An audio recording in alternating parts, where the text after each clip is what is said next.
네, 저희 오만한 인터뷰 시간에 주요 산업들, 섹터들 한 번씩 돌아보고 있는데 어, 오랫동안 제가 오만한 인터뷰 여기 주토피아 와서 시작한 동안 굉장히 오랫동안 잠잔 종목군이 있어서 이 시점에 꼭 다뤄봐야겠다. 우리 여러분들이 궁금해하시는 것들 말씀드리고 싶다. 이런 것 때문에 이분을 오늘 모셨습니다. 굉장히 오래 이 게임 산업에 대해서 연구해 오신 우리 동양대 김정태 교수님과 얘기 나눠보도록 하겠습니다. 안녕하세요. 예, 안녕하세요. 네. 반갑습니다. 교수님 개인적으로도 굉장히 오랜만에 뵈서 더 반갑습니다. 예, 그렇죠. 그간 어떠셨습니까? 바쁘셨어요? 네네, 뭐, 게임 쪽 연구도 하고, 이런저러한 최근에 강의다 뭐다 해서 조금 시간이 굉장히 빨리 가네요. 예. 그렇군요. 우리 교수님께서 뭐 게임의 큼직한 이슈도 그런데 이 굉장히 인디 게임사들이 어떻게 하면 좀 자생할 수 있을까 이런 것도 많이 고민을 해오시고 제가 사실 교수님께 오랜만에 연락을 드린 게 한 영상을 봐서입니다. 우리 피디님께서 띄워주실 수도 있을 것 같은데 이겁니다. 어쨌든 이 영상인데요.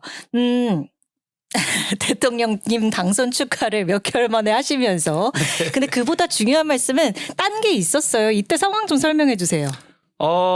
그렇죠. 이게 이제 대통령한테 혼난 교수님 짤로 지금 한 40만 돌파를 해가지고 주변에서 그렇게 많이 혼났냐 뭐 이런 질문도 하는데, 요지는 한 세 가지인데요. 하나는, 제가 이제 경기 북부에, 그 동두천이라는 곳에서, 아이들을 가르치고 있어요. 강의를 하고 있는데, 경기 북부 하면은 이제 생각보다 많이 이제 낙후되었다 생각도 하고 뭐 그다음에 거기는 자연만 있는 것 아니냐 이런 생각들을 하시는데 그렇지 않다.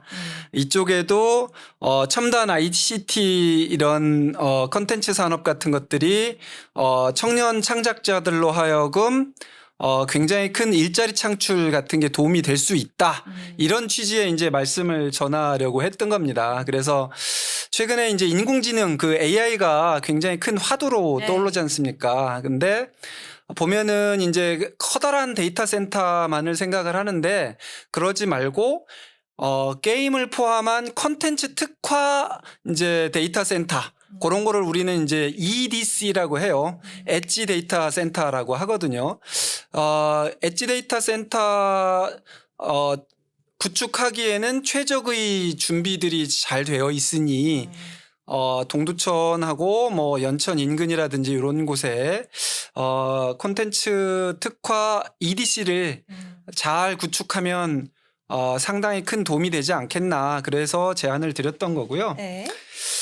그 EDC 데이터 센터만 있다고 되는 게 아니니 데이터 센터 주변은 사실은 미군 공여지가 많아요. 미군인들이 이제 활용을 하다가 최근에 이제 다 딴 곳으로 이전을 하면서 비어 있는 공간들이 지금 이제 반환도 받고 이런 절차에 있는데 그곳에 아예 게임 e스포츠 등을 포함한 AI 콘텐츠 캠퍼스 타운 같은 거를 조성을 하면 어떻겠느냐 그런 제안을 드렸던 거죠. 그 지역 범위나 특성에 맞게 데이터 센터 아주 큰 데이터 센터 말고 EDC라고 제안을 하셨는데 근데 일각에서는 이럴 수도 있어요. 지금 뭔가 범용적으로 쓸만한 데이터 센터도 모자란 네, 판국인데 네, 네. 꼭 EDC여야 해? 이렇게 물어볼 수도 있을 것 같은데 아주 좋은 질문이신데요. 그러니까 문득 생각이 났습니다. 데이터 센터를 이제 제대로 구축하자면 이제 몇 천억에서 몇 조 원대까지 드는 대단히 큰 규모의 사업이다 보니까 그런 사업을 진행하다 보면은 이제 여러 가지 검토할 상황도 많고 그다음에 이제 예산이 타당하냐 아냐냐 그다음에 정말 수요가 맞느냐 안 맞느냐 이런 기간이 너무 오래 걸려요. 근데 이제 EDC 같은 경우는 특히 경기 북부의 군 공여지 일대 같은 곳은 일단은 부지가 어느 정도 확보가 미리 되어 있어요.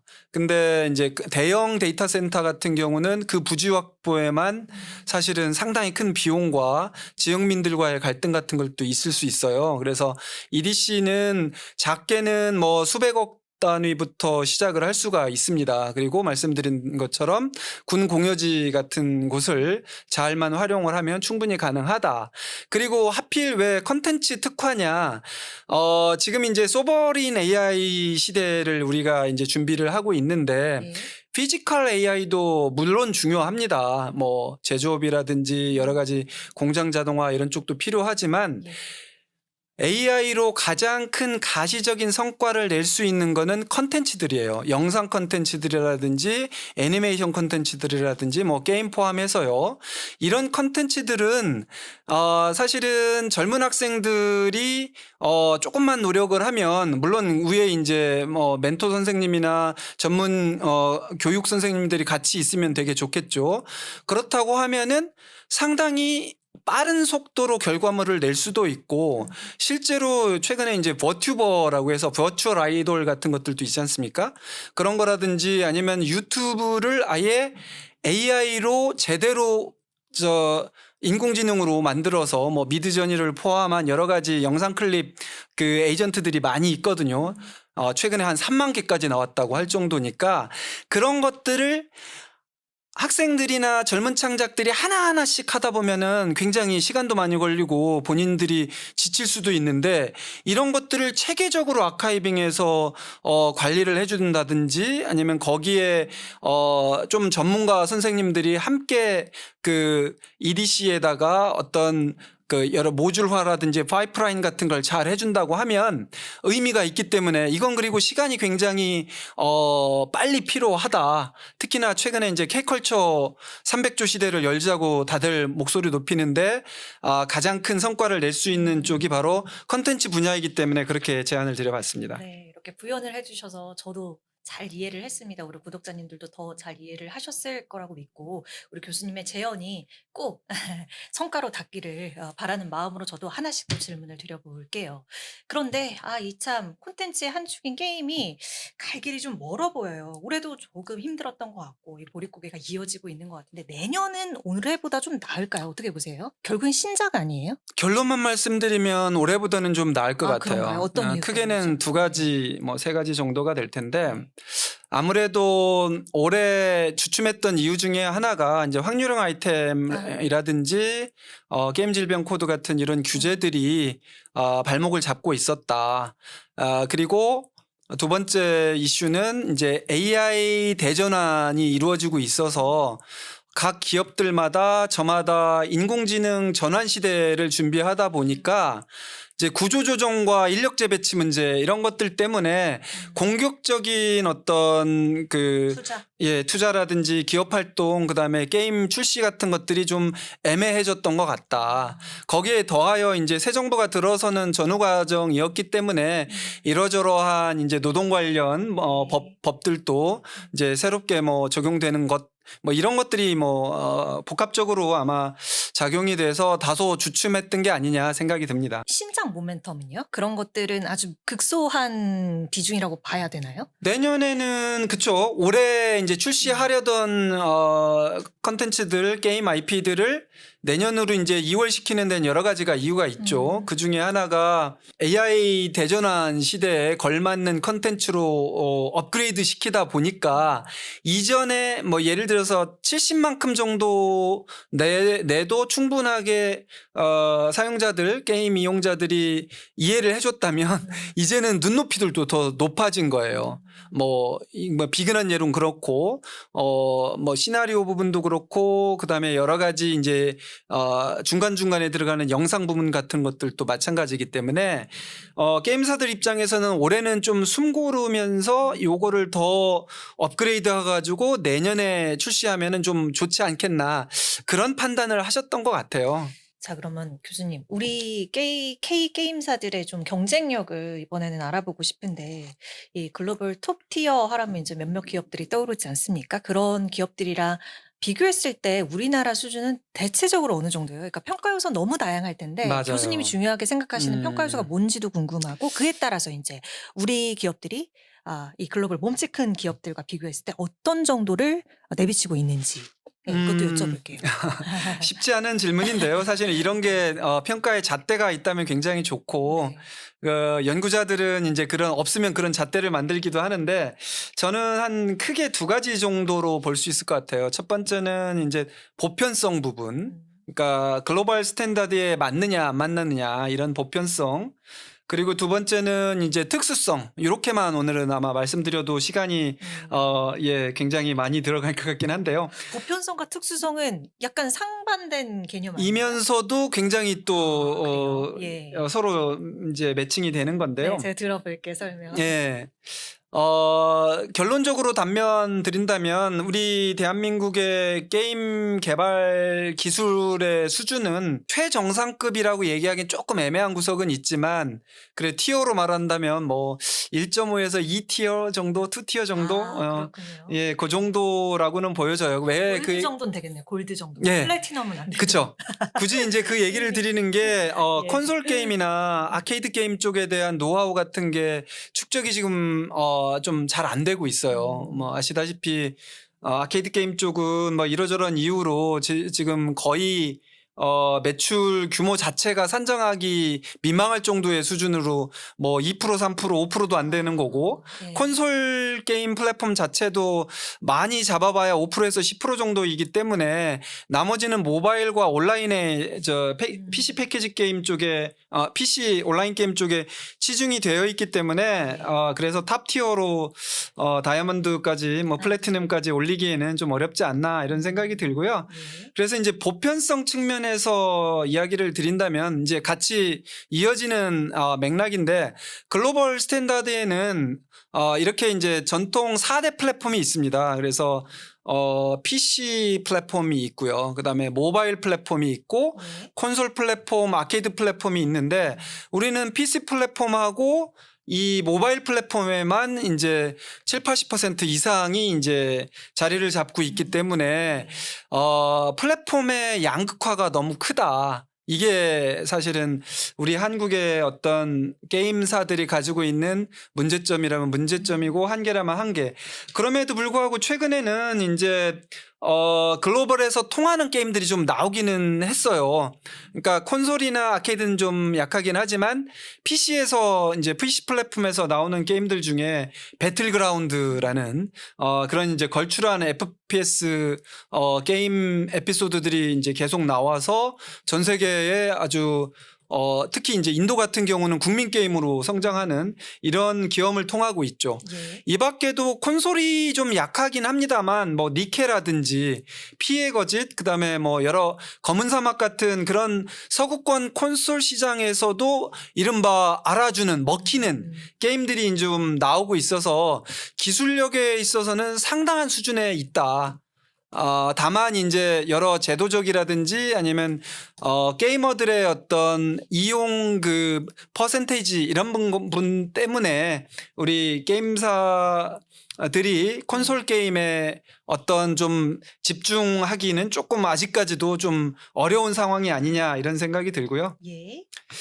그 다음에 이제 특수성 얘기를 좀 드려보면 오징어 게임처럼 사실은 그 드라마나 그 영상 부문에서는 상당히 큰 한국적 배경의 소재로서 큰 반향을 일으키고 있지 않습니까? 네. 어찌 보면은 넷플릭스가 오늘날 그 세계 그 영화나 드라마 왕좌를 차지하는데도 현격한 공을 세웠다라고도 할 수 있는데 그런 것처럼 이 K게임도 K 소재가 많이 듬뿍 담겨 있는 그런 형태로 서비스가 되어야 될 때다. 근데 여러 회사 이제 대기업 게임사들에서 노력은 하고 있습니다만 아직은 그렇게 큰 성과를 내고는 있지는 않는 것 같아요. 그런 면에서는 우리가 플래티넘까지 가기에는 조금 넘어야 할 산이 있다. 그런 면에서 아까 서두에 얘기 드린 콘텐츠 특화 데이터 센터 같은 게 있어서 한국의 오래된 전통이라든지 설화, 역사 같은 거를 체계적으로 아카이빙해서 그거를 전문적으로 이제 AI에 그 학습을 시켜서 게임으로 만들 수 있는 이런 풍토가 참 중요한 상황이 된다. 그리고 시간이 별로 없다. 이렇게 안 하면은 우리가 보편성은 그렇다 치더라도 특수성에서는 계속 밀릴 수밖에 없는 구조다. 그렇기 때문에라도 게임 특화, 콘텐츠 특화 데이터 센터 같은 것들은 어디라 하더라도 그게 경기 북부가 아니어도 됩니다. 어디라도 좀 만들어졌으면 좋겠다라는 게 이제 우리 게이민들의 마음이죠. 발군의 활약을 보이는 그런 IP들도 있었습니다만 그럼에도 불구하고 이게 지금 게임주가 증시에서도 그리고 시장 여러 산업 중에서도 굉장히 소외된 느낌이 장기화되고 있는 듯한 느낌을 받고 있거든요. 그 근본적인 원인을 좀 따져봐야 될 것 같아서요. 그게 참 어려운 얘기인데요. 그 게임에 드리워진 좀 이렇게 좋지 않은 시선, 그거를 이제 우리는 뭐 부정적 시선이든 아니면은 그 주홍 글씨처럼 네. 뭐 이런 표현들을 쓰는데요. 한동안은 저희가 셧다운제로 그 홍역을 앓다가 한동안은 또 4대 중독법에 게임을 포함시키는 뭐 이런 것들로 상당히 많이 고생을 했었습니다. 최근에는 그래서 게임 질병 코드라는 이런 WHO에 등재된 질병 코드를 이제 시행을 앞두고 있어서 올해도 엄청나게 많은 갑론을박이 이어졌던 이런 어찌 보면은 정책적 리스크라는 측면을 볼 수가 있고요. 또 하나는 두 번째는 이제 수익 모델의 편향성 부분이 있어요. 이 얘기는 뭐냐면은 이른바 될 놈 될이라는 모델이죠. 그러니까 경영진들 입장에서는 아무래도 성과를 내지 않으면 회사를 운영하거나 회사를 존립시킬 수 있는 이런 근거가 좀 굉장히 희박해지니까 성공한 모델들을 따라가기 급급하다. 그중에 소위 말하는 이제 확률형 아이템을 카피캣해서 이른바 스킨만 바꿔가지고 게임을 낸다든지. 그러니까 예를 들어 이런 거죠. 리니지가 지금 나온 지 30년이 넘었는데 그것에 어떻게 보면 또 복사 그쵸. 붙여넣기 같은 스킨만 바꾼다는 게 아직 30년까지는 안 됐지만 어쨌든 20여 년 전, 예, 20여 예. 년 정도. 27, 8년 뭐 돼가고 그쵸, 있는데 그쵸. 그렇죠. 그런 수익 맞아요. 그거 포함해가지고 이제 여러 가지 또 이쪽 장르가 된다고 하면은 우르르 몰려가다 보니 한국 게임은 이제 장르와 어떤 소재의 다양성이라는 측면에서 상당히 빈곤하다. 이런 부분들이 가장 큰 약점인 것 같아요. 그렇기 때문에 이제 계속해서 특정 장르가 성공을 하면 따라가고 그런 상황이죠. 근데 이제 리니지 쪽 살짝 얘기를 드릴 게 있긴 한데요. 네네.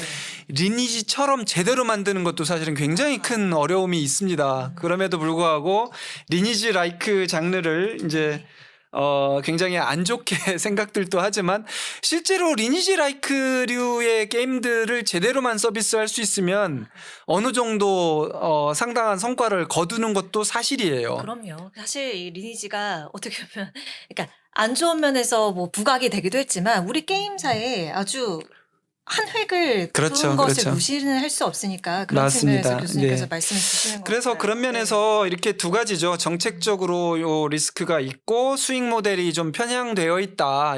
이런 부분들을 내년에는 좀 잘 해소를 했으면 좋겠다라는 생각인데요. 그중에 정책적 리스크는 아마 어느 정도 내년에는 좀 해결이 되지 않을까. 통께서 말씀하셨죠. 게임은 질병이 아니다. 그렇죠. 질병 코드 같은 경우는 좀 어느 정도 장관님도 사실은 그렇고 게임업계 분들이 사실은 상당히 큰 노력을 하고 계시고요. 수익 모델 측면에서도 지금 저마다 다변화 노력들을 많이 하고 있습니다. 이른바 이제 서브컬처 장르 쪽으로도 이제 많이 고민을 하고 있고요. 그 다음에 여러 가지 액션 어드벤처 장르, 검은 신화 50의 어떤 영향을 받았을 수도 있습니다만 그런 소울라이크류 장르라든지 뭐 이런 애니메이션과 게임이 아주 잘 어우러지는 이런 류의 게임들도 많이 도전들을 하고요. 검은 사막 같은 경우도 역시 마찬가지죠.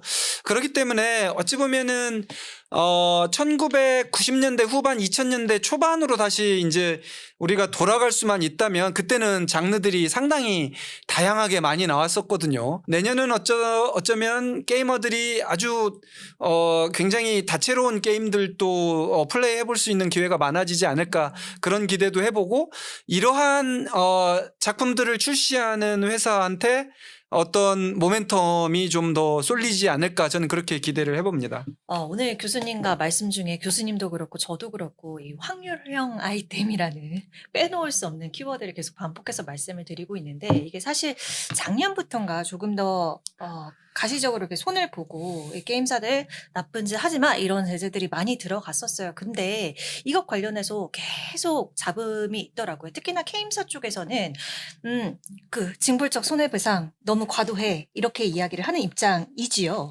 예예. 근데 모르겠어요. 일반 이 유저나 그냥 이렇게 바라보는 입장에서는 그냥 나쁜 거 안 하면 되는 거 아닐까 이런 생각이 그렇죠. 들기도 하는데 왜 그 징벌적 손해배상에 이렇게 반발하지 이런 생각도 들어요.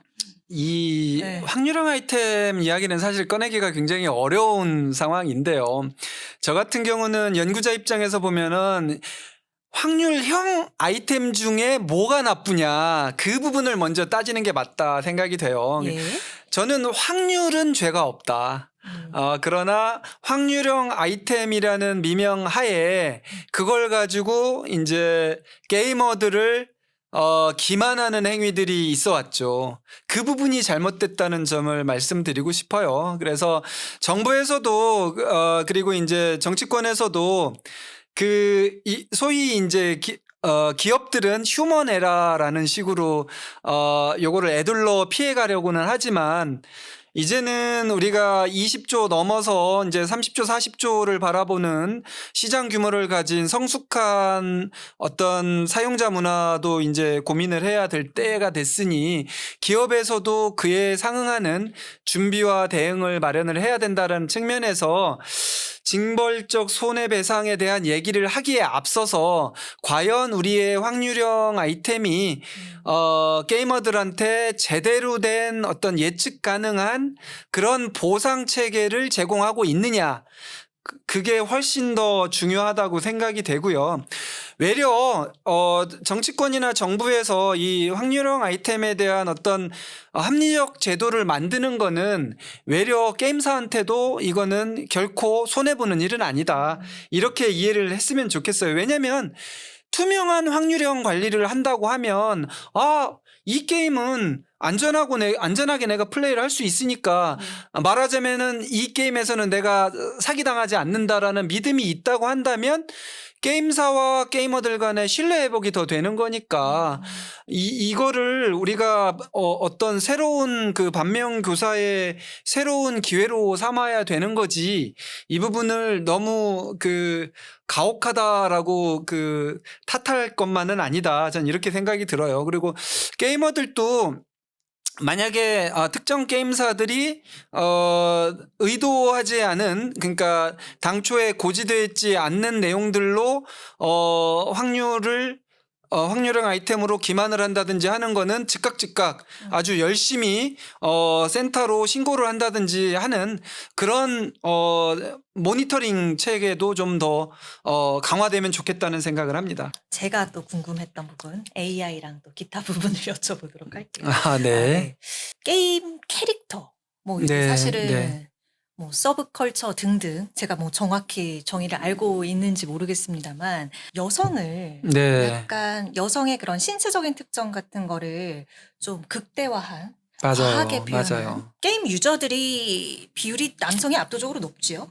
네. 그러한데 오랫동안 왜 이렇게 제가 말씀드리기가 어려운 부분일까요? 이게 민감한 주제이다 보니까. 맞습니다. 네. 예. 이거를 창작의 자유로 이해를 해야 될지 아니면 그래도 아까 이제 깨끗한 문화 등등으로 말씀을 해주셨는데 이거 어떻게 봐야 돼요? 이 부분도 사실은 아까 얘기 드린 네. 것처럼 독창성 내지 고유성으로 볼 거냐 보편성으로 볼 거냐의 문제점과 또 같이 이제 이해를 해야 되는 부분인데요. 창작의 자유를 과연 어디까지 우리가 지켜줘야 될 거냐. 그리고 이제 선정성이라든지 과도한 노출이나 특정 부위 강조 같은 부분을 어디까지 용인을 하고 참아야 할 것인가. 진짜 어려운 부분인 것 기준이 같고요. 없으니까. 네. 그렇죠. 기준 없는 거는 사실은 게임 쪽에 심의할 때 네. 그거 말고도 굉장히 많이 있긴 합니다. 그래요? 예. 그 부분은 여기서 말하기에는 너무 굉장히 너무나 방대한 방대하니까. 내용이니까요. 그래서 이거는 이래야 된다고 저는 봅니다. 그래서 각자 그 말씀드린 것처럼 20조, 30조 넘어가는 이 이제 게임이라는 향유 우리 작품이 어느 정도 수준 위에 올라와 있다. 전 세계 3위, 4위, 지금은 아직 4위지만 조금만 더 노력하면 3위권까지 탑3 안에 들 수 있을 정도의 시장 규모거든요. 이건 어마어마한 숫자입니다. 미국, 중국은 우리가 인구나 뭐 이런 거를 비교해서 사실은 넘사벽이지 않습니까? 근데 바로 3, 4위를 일본이랑 다툰다라는 거는 엄청난 거니 여기에서 우리 게이머들, 우리 사용자들의 어떤 성숙된 문화의식으로 이 글로벌 스탠다드에 맞는 어떤 눈높이, 이 부분으로 우리가 좀 예의주시할 필요가 있고, 우리 게이머들 딴에서도 저건 너무 과도하다 생각이 되면 스스로 우리가 필터링하고 자정할 수 있는 역할을 가져가도 좋지 않겠느냐. 뭐 이거를 이제 좀 단순화시켜 말하면 그런 게임은 웬만하면은 서로가 우리가 피하는 문화도 자연스럽게 만들어지면 좋지 않겠나 하는 생각이 들고요. 그리고 피하기 전에 그 운영진이나 경영진들한테 이건 좀 심하다. 뭐 각종 커뮤니티들이 많이 있지 않습니까? 그런 곳에서 적당히 이제 우리가 의견들을 높여가지고 이제 서로 간에 사회적 합의를 할 수 있는 그런 소통을 좀 늘려가는 그런 차원이 좀 중요하지 않겠나, 예, 이런 생각을 해봅니다. 네. 그리고 AI 접목해서 또 안 여쭤볼 수가 없을 것 같아요. 그 앞서서도 피지컬 AI 물론 중요하지만 이 AI가 붙으면 콘텐츠는 더 날개 달고 빨리 날아갈 수 있기 때문에 중요하다. 그 EDC 설립의 이유를 말씀하시면서 언급을 주셨었거든요. 그래서 제가 궁금한 것은 이 게임 제작 과정에서 AI가 어느 정도로 어느 범위까지 좀 활용이 되고 있어요? 이 현황이 궁금하더라고요. 크게는요, 작년, 재작년 네. 정도까지만 해도 이제 소위 말하는 이게 LLM이잖아요. 그 모델 자체가. 네. 라지 랭귀지 모델이니까.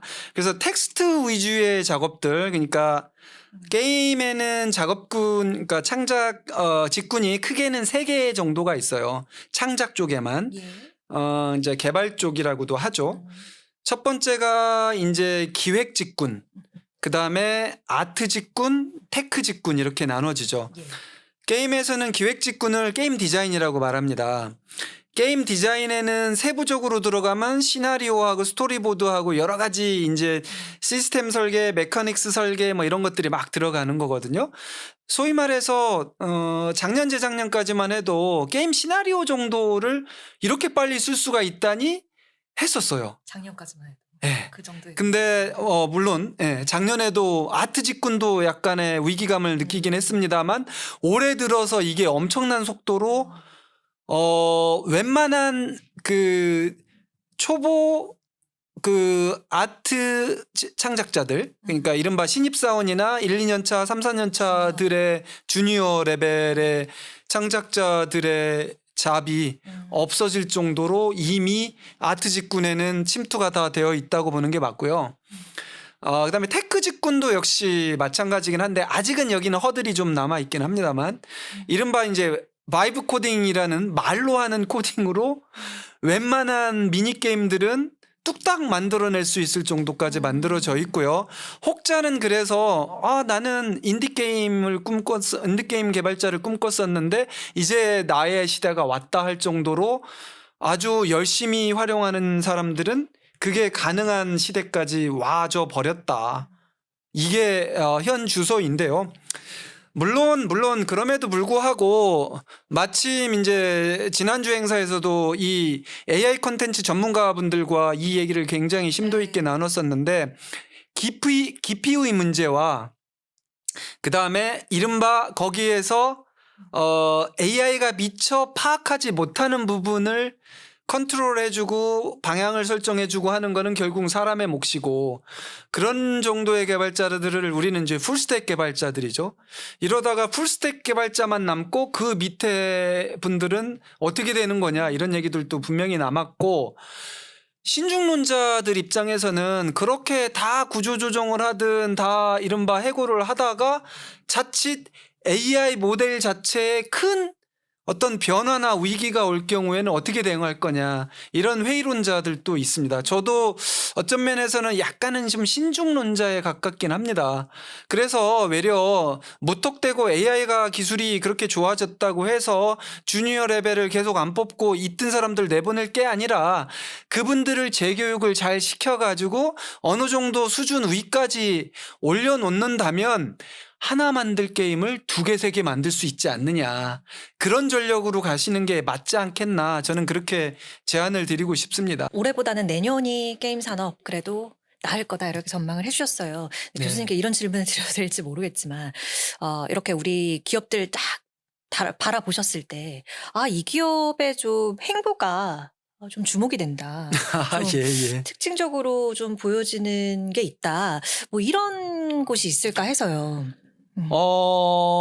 1차적으로는 네. 당분간은 크랩톤의 위상은 뭐 꾸준히 유지가 될 것 같다. 그런 생각이 들고요.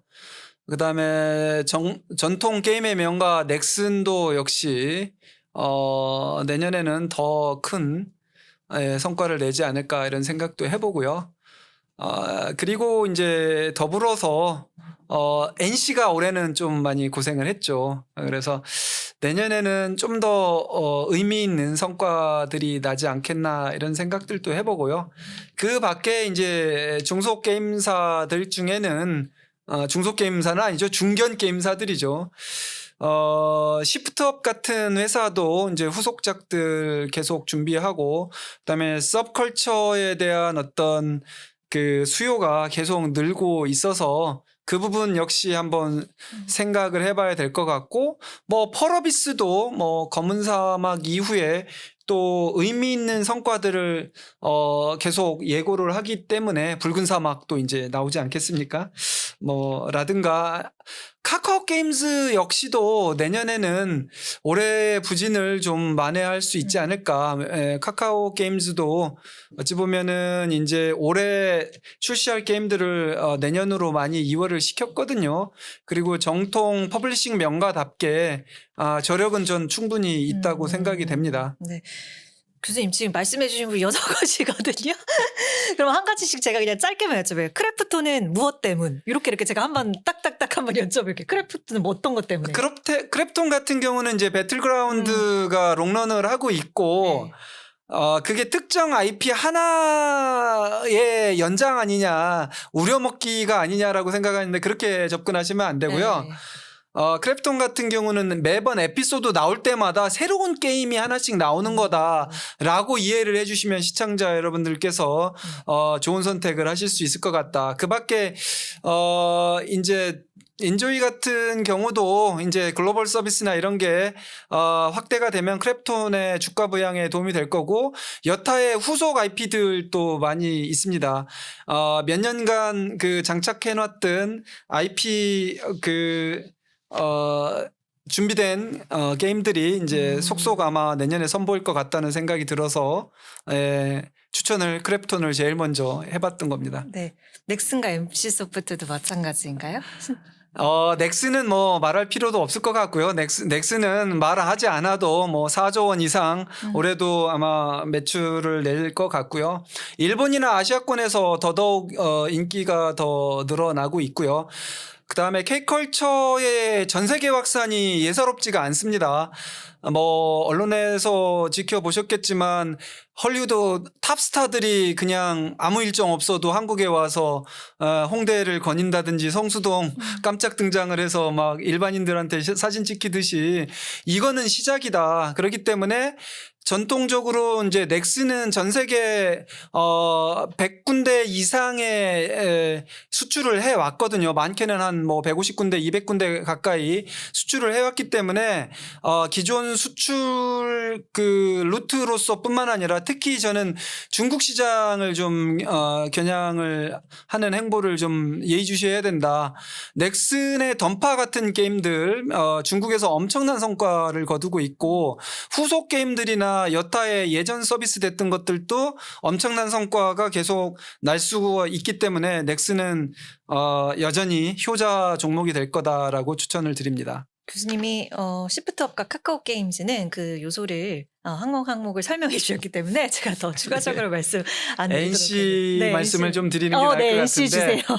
NC는 사실은 올해 굉장히 큰 마음고생, 매출 고생을 했던 걸로 알고 있는데요. 와신 상담하여 내년에는 아마 큰 성과가 있을 거라고 보여지고 올해 큰 구조 조정도 했지 않습니까?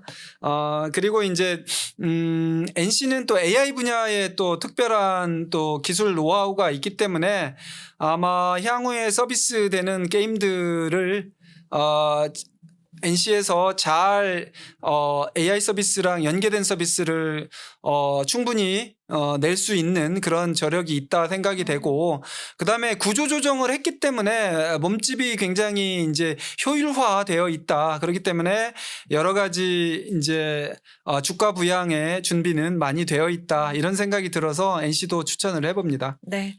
오랜만에 뵈니까 제가 질문이 너무너무 많았어요. 지금 1시간여 가까이 교수님이랑 얘기를 나눠봤는데 너무 즐거웠습니다. 또 다시 한번 나와주셔서 게임주 좀 이렇게 날개 달고 움직일 때 또 점검차 방문해 주십시오. 네, 네, 알겠습니다. 초대해 감사드립니다. 주셔서 감사합니다. 감사합니다. 네.